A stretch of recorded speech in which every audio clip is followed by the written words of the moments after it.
నమస్తే, welcome to yes news. ముందుగా headlines.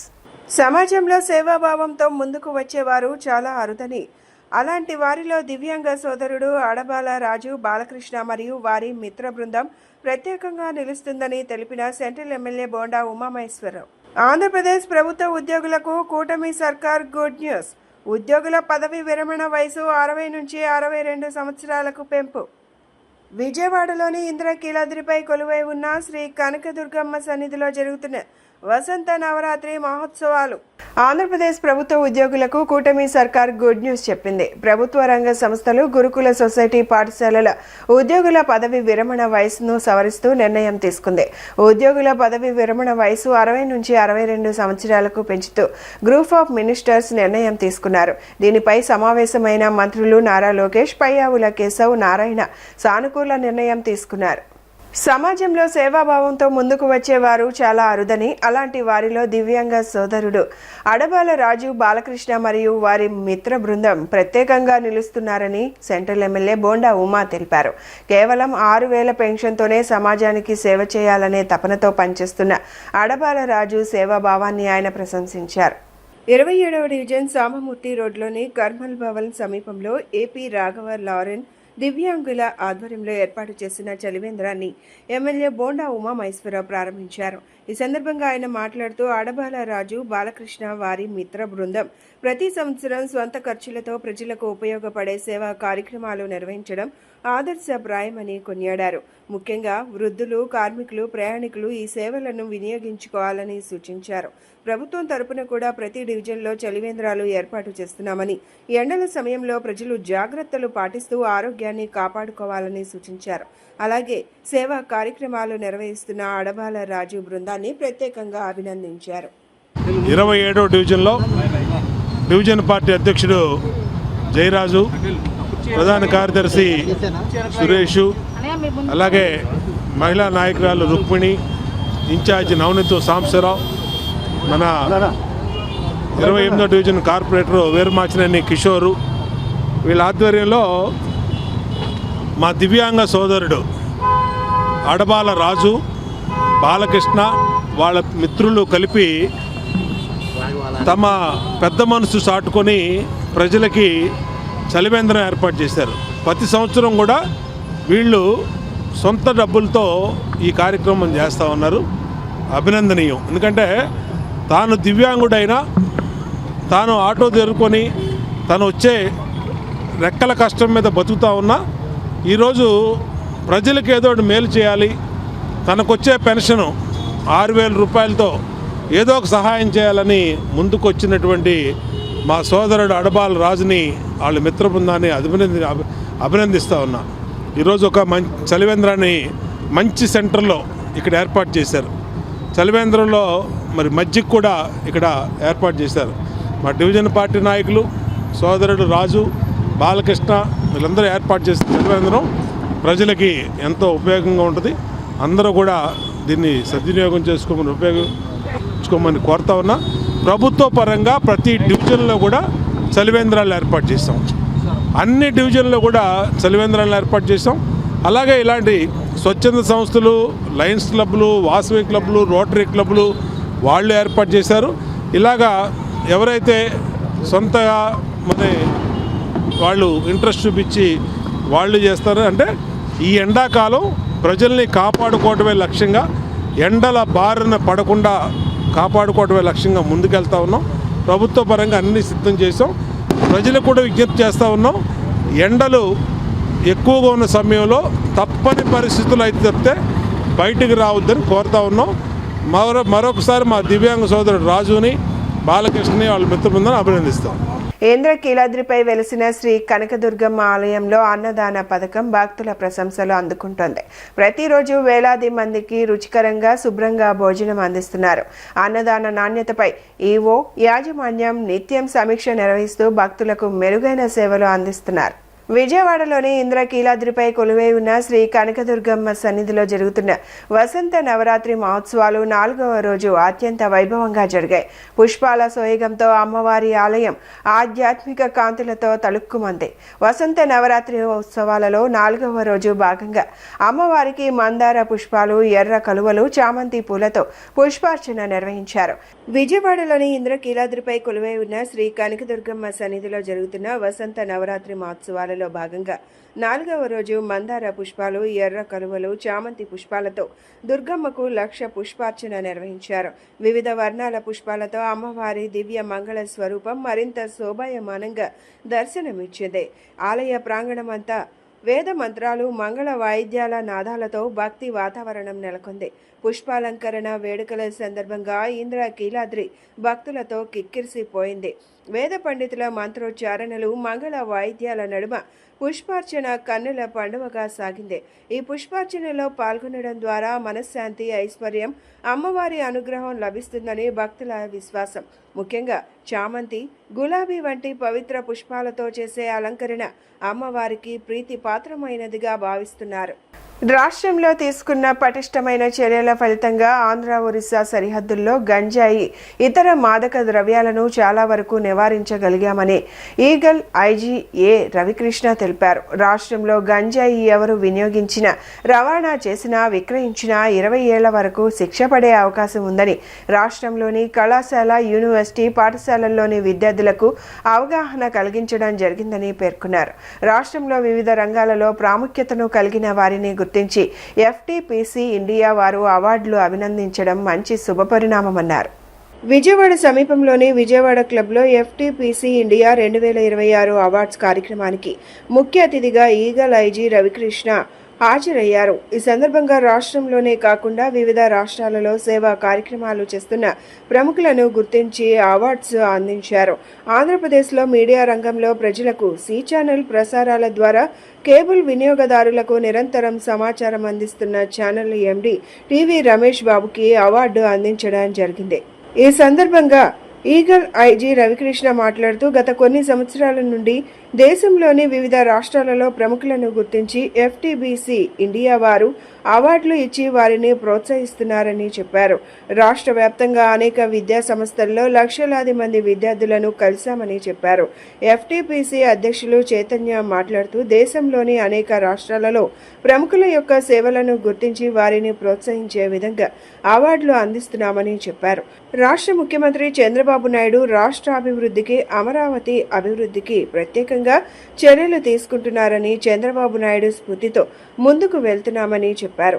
ఈ కార్యక్రమంలో పలు పారిశ్రామికవేత్తలు, వ్యాపారవేత్తలు, న్యాయవాదులు పాల్గొన్నారు. So from Eagle Andhra Pradesh, I congratulate Chaitanya Garu and others for this great event, and I also appeal, because already they said say no to drugs. Andhra Pradesh government formed Eagle 1.5 year back. We have started Eagle with a slogan, drugs woddu bro. The key campaign has reached almost all parts of the state. We formed Eagle clubs in each and every school, college, university. The main aim is to conduct various workshops and to have the campaign say no to drugs across the state. And we have started a lot of impact operations also. So impact operations like our model is STDD, source, transportation, destination, demand. In all 4 angles we started attacking on this particular drug menace in the state. ముఖ్యంగా ఈరోజు ఆంధ్రప్రదేశ్లో drug రహిత సమాజ స్థాపన కోసం eagle వ్యవస్థ చేస్తున్న కృషి చాలా అత్యంత ప్రశంసనీయం. అట్లాగే ఈగిల్ చేస్తున్న కృషి ప్రశంసనీయంగా మేము 16 రాష్ట్రాల నుంచి వివిధ వ్యక్తుల్ని సినిమా రంగం, హెల్త్ కేర్, వ్యాపార, వాణిజ్య, సాంస్కృతిక, సేవా రంగాల్లో వారిని గుర్తించి వారికి ఈరోజు అమరావతిలో మంచి అవార్డ్స్ నైట్ని ఏర్పాటు చేయడమైంది. వివిధ రంగాల్లో, అన్ని రంగాల్లో గుర్తింపు పొందిన వారిని 16 రాష్ట్రాల వారిని గుర్తింపుగా ఈ కార్యక్రమం జరగటం చాలా ఆనందదాయకంగా ఉంది. అలాగే మన చంద్రబాబు నాయుడు గారు కూడా మన రాష్ట్రానికి ఒక గుర్తింపు తీసుకొస్తున్నారు. అలాగే మా ఎఫ్టీపీసీ ఇండియా ఫిలిం టూరిజాన్ని ప్రోత్సహిస్తూ అన్ని రంగాల్లో కృషి చేస్తున్న వారిని గౌరవించుకుని సత్కరించుకునే ఈ అవకాశం రావటం మాకు చాలా ఆనందదాయకంగా ఉంది. అందరికీ నమస్కారం అండి. ఎఫ్టీఎఫ్సి వాళ్ళు చాలా కష్టపడి అన్ని డాక్టర్సు సమాజంలో అందరికీ సేవ చేసేవాళ్ళు అందరినీ ఎదికి అందరినీ తీసుకొచ్చి ఇక్కడ ఒక స్టేజ్ మీద తీసుకొచ్చి మీరు సమాజానికి ఇలా సేవ చేయండి, మేము వెనకమాల ఉంటాము అని చైతన్య గారు వాళ్ళ టీం అంతా ఇంతమంది మౌనతమైన వ్యక్తులందరినీ తీసుకొచ్చి ఎంతో ప్రయాసాలు కష్టపడి ఈ అందరికీ సన్మానం చేసి సమాజంలో ఇంకా బాధ్యత మీరు ఇది చేయాలి అని ఈ సన్మానం ద్వారా అందరికీ ఈ అవార్డ్స్ ఇచ్చి చైతన్య గారికి వాళ్ళ టీంకి అందరికీ కృతజ్ఞతలు చెప్తాను. రాష్ట్ర స్థాయిలో శ్రీ సైన సంఘానికి ప్రత్యేక కార్పొరేషన్ ఏర్పాటు విషయమై సీఎం చంద్రబాబుతో మాట్లాడి తప్పకుండా తన వంతు కృషి చేస్తానని సెంట్రల్ ఎమ్మెల్యే బోండా ఉమా హామీ ఇచ్చారు. అలాగే సంఘ సభ్యులకు ఎప్పటిలాగే తగిన గుర్తింపు అవకాశాలు కల్పిస్తానని భరోసా ఇచ్చారు. లెనిన్ సెంటర్లోని లీలా గ్రాండ్ హోటల్లో రాష్ట్ర శ్రీ శ్రయణ సంక్షేమ సంఘం ఆధ్వర్యంలో ఆత్మీయ కలయిక కార్యక్రమంతో పాటు రాష్ట్ర నూతన కార్యవర్గ ఎన్నికల సమావేశం నిర్వహించారు. ఈ కార్యక్రమానికి ముఖ్య అతిథిగా సెంట్రల్ ఎమ్మెల్యే బోండా ఉమా హాజరై సంఘ సభ్యులను ఉద్దేశించి మాట్లాడారు. శ్రీ సైన సంఘం అభివృద్ధి కోసం తన వంతు పూర్తి సహకారం అందిస్తానని తెలిపారు. అలాగే 10 సెంట్రల్ నియోజకవర్గంలో సంఘ సభ్యులకు తగిన గుర్తింపు అవకాశాలు కల్పిస్తానని పేర్కొన్నారు. ఈ సందర్భంగా రాష్ట్ర శ్రీ సైన సంఘం అధ్యక్షుడు లోడా అప్పారావు మాట్లాడుతూ రాష్ట్ర వ్యాప్తంగా సుమారు 6 నుండి 7 లక్షల వరకు శ్రీ సైన సంఘం జనాభా ఉన్నప్పటికీ ప్రభుత్వం కేవలం 89,000 మందిగానే చూపించడం బాధాకరమన్నారు. ప్రభుత్వం కల్పించే రాయితీలు తమకు అందడం లేదని ఆవేదన వ్యక్తం చేశారు. గతంలో ఉన్న జీవోలను పునరుద్ధరించాలని కోరారు. సంఖ్యాబలం ప్రకారం రాజ్యాంగపరంగా వచ్చిన హక్కులను అమలు చేయాలని ఈ కార్యక్రమంలో రాష్ట్ర వ్యాప్తంగా ఉన్న సంఘ సభ్యులు ప్రతినిధులు పెద్ద ఎత్తున పాల్గొన్నారు. నా పేరు లోడప్పారావు, రాష్ట్ర శ్రీశైన సంక్షేమ సంఘ అధ్యక్షుడిని. ఇవాళ రాష్ట్రంలో మా శ్రీశైనుడు 6 లక్షల నుండి 8 లక్షల దాకా ఉన్నారు. కానీ ప్రభుత్వ లెక్కల్లో 89,000 మందే చూపిస్తుంది ప్రభుత్వం. అంటే మా సర్వే ప్రకారంగా ఇంత జనం ఉన్న ప్రభుత్వ లెక్క తక్కువ సంఖ్య చూపిస్తూ ఈవేళ మా గీత సామాజిక వర్గానికి సంబంధించిన 5 కులాలు గౌడ, చెట్టిబలిజ, శ్రీశైన, యాత, ఈడిగా, అందులో మా శ్రీశైన సంఘానికి ఇంత జనమున్న తక్కువ సంఖ్య చూపించడమే కాకుండా ఈవేళ ఈ కూటమి ప్రభుత్వం గౌడ సంఘానికి ఏమో కార్పొరేషన్ ఇచ్చింది, చెట్టిబలిజ సంఘానికి కార్పొరేషన్ ఇచ్చింది. శ్రీశైన, యాత, ఈడిగా సంఘాలకు మరి కార్పొరేషన్ ఇప్పటివరకు ఇవ్వలేదు. అప్పుడే మా గీత సామాజిక వర్గంలో రెండు సంఘాలకు రెండు కులాలకు ఇచ్చినటువంటి కార్పొరేషన్లు సంవత్సరంన్నర పైగా అవుతుంది.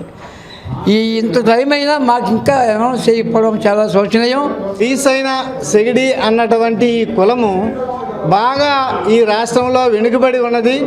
సామాజిక అస్పృశ్యతను కూడా కొన్ని ప్రాంతాల్లో ఎదుర్కొన్నటువంటి దౌర్భాగ్యం మా కులంలో ఉంది. మరి దాన్ని దృష్టిలో పెట్టుకొని 2009లో శ్రీశైన శంఖారావం అన్నటువంటి పేరుతో బొబ్బిలిలో నేను శంఖారావాన్ని పూరించి మహాసభను 10,000 మందితో జరపడం, ఆ సందర్భంగా చాలామంది వివిధ జిల్లాల నుంచి వచ్చినటువంటి నాయకులు, శ్రీశైన బంధువులు స్ఫూర్తి చెంది ప్రతి ప్రాంతంలోనూ జిల్లా సంఘాలు, ఉపసంఘాలు ఏర్పాటు చేసుకొని ఇంతవరకు శ్రీశైన సంఘాల ద్వారా మా ఉనికిని ప్రదర్శిస్తున్నాము.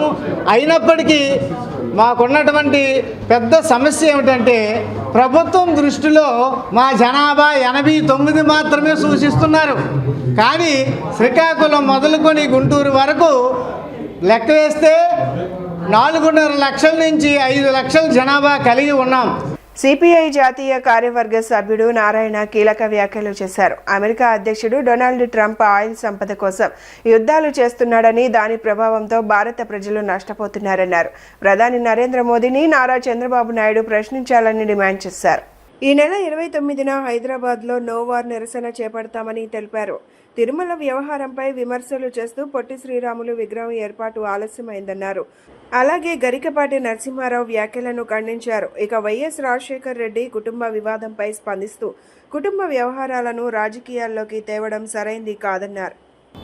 ఇరాన్ ప్రజల్ని ఇబ్బంది పెట్టడానికి కాదు, ప్రపంచవ్యాప్తంగా ప్రజలు ఇబ్బంది పెడుతూ ఎవరి కోసం చేస్తుందంటే చివరికి అమెరికన్ ప్రజానీకం కోసం కూడా కాదు, అమెరికాలో ఉన్నటువంటి కార్పొరేట్ కంపెనీస్కి ఊడిగం చేయడానికి ఉపయోగపడే పద్ధతిలో యుద్ధం మొత్తం జరుగుతూ ఉంది. ట్రంప్ నాకు ఎగ్జాంపుల్ ఒకటే, ఇప్పుడు వెనిజులా యుద్ధం చేశాడు, బతికున్నటువంటి ప్రెసిడెంట్ని వాళ్ళ భార్య తీసుకెళ్ళిపోయాడు. మసలు ఏం చేశాడు, మీ ఆయిల్ కంపెనీ మొత్తం మా కార్పొరేట్ కంపెనీస్ డిసైడ్ చేస్తాయి, వాళ్ళని కొనుక్కోమని చెప్పాడు. అంటే ఇంత చేసి ఆయిల్ కంపెనీని ఆక్యుపై చేసుకొని ఇప్పుడు వెనిజులాని మీరు కొనుక్కోండి, భారతదేశం కూడా ఇప్పుడు మీరు కొనుక్కోండి అన్నాడు. ఇప్పుడు ఇరాన్ మీద యుద్ధం చేస్తున్నాడు, అది కూడా కేవలం ఆయిల్ సంపద కోసం చేస్తున్నాడు.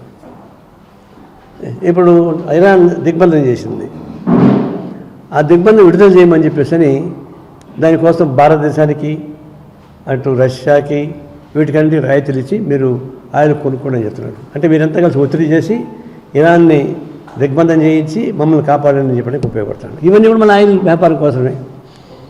ఇప్పుడు ఒక వెనిజులాలో వాళ్ళు వద్దన్నప్పుడు మనం ఆపేస్తే తర్వాత రిలీజ్ చేసినప్పుడు ఏం చేసి తీసుకుంటే రోజుకు 45,000 కోట్ల రూపాయలు అదనంగా మన మీద పడింది ఒక వెనిజులా దీన్ని తీసుకుంటుంటే ఆయిల్ మాత్రమే. ఇప్పుడు అదే మొత్తం జరుగుతూ ఉంది. అందువల్ల ఇది యుద్ధం మొత్తం కూడా ట్రంప్ చేసేది. ట్రంప్ అక్కడ ఉన్నటువంటి అమెరికన్ కార్పొరేట్ కంపెనీస్కి సహాయం చేయడానికి ఉపయోగపడే పద్ధతుల్లోనే యుద్ధం మొత్తం జరుగుతూ ఉంది. భారతీయ జనతా పార్టీ ఓబీసీ మోర్చా ఆధ్వర్యంలో రాష్ట్ర వ్యాప్తంగా కుమ్మరి శాలివాహన ప్రజాపతులతో పాటు ఓబీసీ మోర్చా నాయకులతో జయంతి కార్యక్రమాలు నిర్వహించడం జరిగిందని బీజేపీ రాష్ట్ర అధ్యక్షులు మాధవ్ చెప్పారు. కుమ్మరి వృత్తి మన సంస్కృతి జీవన విధానానికి ప్రతీకగా నిలిచిందన్నారు. ఆ సాంప్రదాయం నుంచి వెలుగొందిన మహాకవయిత్రి ఆతుకూరి మొల్లమాంబ మొల్ల రామాయణం ద్వారా తెలుగు సాహిత్యానికి విశేష సేవ చేశారని పేర్కొన్నారు. భారతీయ జనతా పార్టీ ఆధ్వర్యంలో శాలివాహన చక్రవర్తి ఆతుకూరు మొల్ల సాంస్కృతిక వైభవ కార్యక్రమం నగరంలోని వెన్యూ ఫంక్షన్ హాల్లో నిర్వహించారు. మొల్లమాంబ జయంతి, శాలివాహన చక్రవర్తి జయంతి సందర్భంగా బీజేపీ రాష్ట్ర అధ్యక్షులు పివిఎన్ మాధవ్ నాయకత్వంలో ఈ కార్యక్రమాన్ని బీజేపీ ఓబీసీ మోర్చా నిర్వహించారు. టెర్రకోట కుమ్మరి ఉత్పత్తుల ప్రదర్శనలు, సాంస్కృతిక కార్యక్రమాలు ఏర్పాటు చేశారు. శాలివాహన జయంతి, శాలివాహన్ అంటే ముఖ్యంగా తెలుగు వాళ్ళకి ఏదైతే మన యొక్క పంచాంగం ఉందో శాలివాహన శకంతో ప్రారంభమవుతుంది. ఆ విధంగా మన యొక్క గణనం అంతా కూడా శాలివాహను యొక్క ఏదైతే చరిత్ర ఉందో ఆ చరిత్ర ప్రారంభమవుతుంది. ఆ విధంగా శాలివాహనుడు ఒక కుమ్మరి కులానికి సంబంధించిన వ్యక్తిగా ఆయన ఆ జాతికి చేసిన మేలు ఏదైతే ఉందో, నేటి కుమ్మరి కులం ఏదైతే ఉందో, జాతి ఏదైతే ఉందో ఆ జాతి యొక్క ఉనికి బట్టి, ఆ యొక్క ఉనికి ద్వారా మన సంస్కృతి వికసించిందనే విషయాన్ని ప్రజలందరూ కూడా తప్పనిసరిగా తెలుసుకోవాలి. కుమ్మరి వాళ్ళు అంటే కేవలం ఏదో మట్టి పాత్రలు తయారు చేసే వ్యక్తులుగా మనం భావించకూడదు. ఆ యొక్క వృత్తి ద్వారా మన యొక్క ప్రవృత్తి ఏ విధంగా మారింది, అందరిలో కూడా నాగరికత ఏ విధంగా వికసించింది, ఆ విధంగా మట్టి పాత్రల్లో అన్నం వండి ఆ అన్నాన్ని తినడం ద్వారా మేధస్సు పెరిగింది. ఆ మేధస్సు పెరగడం కారణంగా అనేక రకాల పనులు చేయటం, అనేక వృత్తులు రావటం, ఆ విధంగా ప్రథమ వృత్తి ఏదైనా ఉంది అంటే ఆ విధంగా కుమ్మరి వృత్తి. ఆ విధంగా ఆ వృత్తి నుంచే మొత్తం అన్ని జాతులు కూడా తయారయ్యాయి. కనుక ఆది జాతి అయిన ఈ యొక్క కుమ్మరి వృత్తి ఏదైతుందో దాన్ని చేసే వ్యక్తులు ఎవరైతే ఉన్నారో వాళ్ళకి సమాజంలో గౌరవం, ఆ విధంగా వాళ్ళకి సంబంధించిన ఉనికి ప్రజలకు తెలియాల్సిన అవసరం ఉంది. మార్చి 23న స్వాతంత్ర సమరయోధుడు సర్దార్ భగత్ సింగ్ వర్ధంతి సందర్భంగా దేశవ్యాప్తంగా సామ్రాజ్య వ్యతిరేక దినాన్ని పాటించాలని సిపిఐ జాతీయ కార్యదర్శి రామకృష్ణ పార్టీ శ్రేణులకు పిలుపునిచ్చారు. బ్రిటిష్ సామ్రాజ్యవాదానికి వ్యతిరేకంగా పోరాడి ప్రాణత్యాగం చేసిన భగత్ సింగ్ స్ఫూర్తితో నేటి కాలంలో కూడా సామ్రాజ్యవాదానికి వ్యతిరేకంగా ప్రజలు ఐక్యంగా పోరాడాల్సిన అవసరం ఉందన్నారు. ఈ నెల 23న దేశవ్యాప్తంగా నిరసన కార్యక్రమాలు, సభలు, సమావేశాలు నిర్వహించి వ్యతిరేకతను వ్యక్తం చేయాలని ఆయన పిలుపునిచ్చారు. సర్దార్ భగత్ సింగ్ ప్రముఖ స్వాతంత్ర సమరయోధుడు. మార్చి 23వ తేదీ ఆయన వర్ధంతి సందర్భంగా దేశవ్యాప్తంగా అన్ని రాష్ట్రాల్లో కూడా సామ్రాజ్య వ్యతిరేక దినాన్ని పాటించాలని చెప్పి భారత కమ్యూనిస్ట్ పార్టీగా పార్టీ శ్రేణులకు విజ్ఞప్తి చేస్తున్నాం. సర్దార్ భగత్ సింగ్ బ్రిటిష్ సామ్రాజ్యవాదానికి వ్యతిరేకంగా పోరాడి తన ప్రాణాల సైతం తృణప్రాయంగా అర్పించిన వ్యక్తి.